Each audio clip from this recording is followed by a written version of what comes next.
The Unworthy is a 2023 horror novella by Agustina Bazterrica. Like thousands of other people, I've read Tender is the Flesh. Come to think of it, I might have been ahead of the curve on that one because I think I read it before it had a chance to become a book talk darling. I liked it well enough, though I felt that the vegetarian/veganism messaging was a teensy bit on the nose. In any case, The Unworthy looked interesting, and apparently involves a cult, so I decided to pick it up and give it a go, and I was actually rather pleased with it. This story is very... how do I put this? The author kind of drops you into the middle of things and clues you in on the context as the story progresses. We're basically reading the journal of a woman living in a convent in a post-apocalyptic world. I'm assuming, given the names of most of the characters, as well as the fact that the author is Argentinian, that this takes place in Argentina. Not sure, though. I don't know if Agustina Bazterrica still lives there or not. Within the convent, there's a mysterious hymn that runs the place. There's a superior sister who's basically in charge of all the other women. Underneath them, there's the chosen, who are kind of like priestesses charged with interpreting the word of God. Then there's the enlightened, who are kept separate. Then there's the unworthy, who aspire to be one of the above two categories. And then there are servants who are at the bottom of the metaphorical totem pole and can't aspire to be anything higher than that. This is a horror book, so naturally we're treated to some gruesome descriptions of punishments for the ones who break the rules. One woman is described as being buried alive, another is burned to death. It's all appropriately horrifying.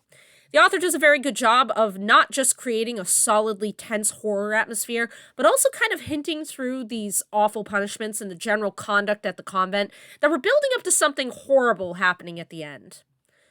The world building was interesting. Epistolary fiction, when done effectively, is kind of the literary equivalent of a found footage horror movie, and so it does make sense, given that this is a diary, how we wouldn't necessarily get a full feel for the world the main character is living in. She can only recount what she knows of it.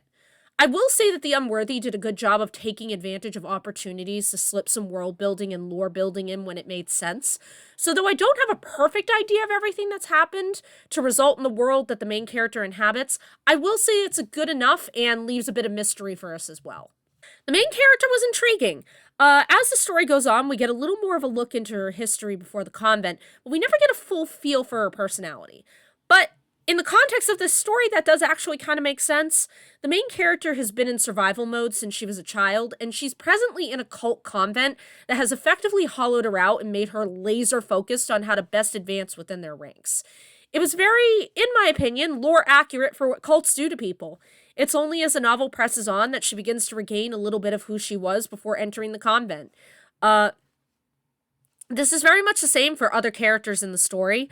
I don't fully know who they are, have a super deep grasp on their personalities, but that does make sense given, one, they're putting on an act or a brainwash, just like the main character, and two, this is a diary and the main character's knowledge of them is just naturally going to be limited to what she observes of them. So yeah, I actually like this one pretty well. Great storytelling and solid horror. If I had to pin down a book that had a similar vibe, I would say probably people who enjoyed Jeff Vandermeer's Annihilation might like this one.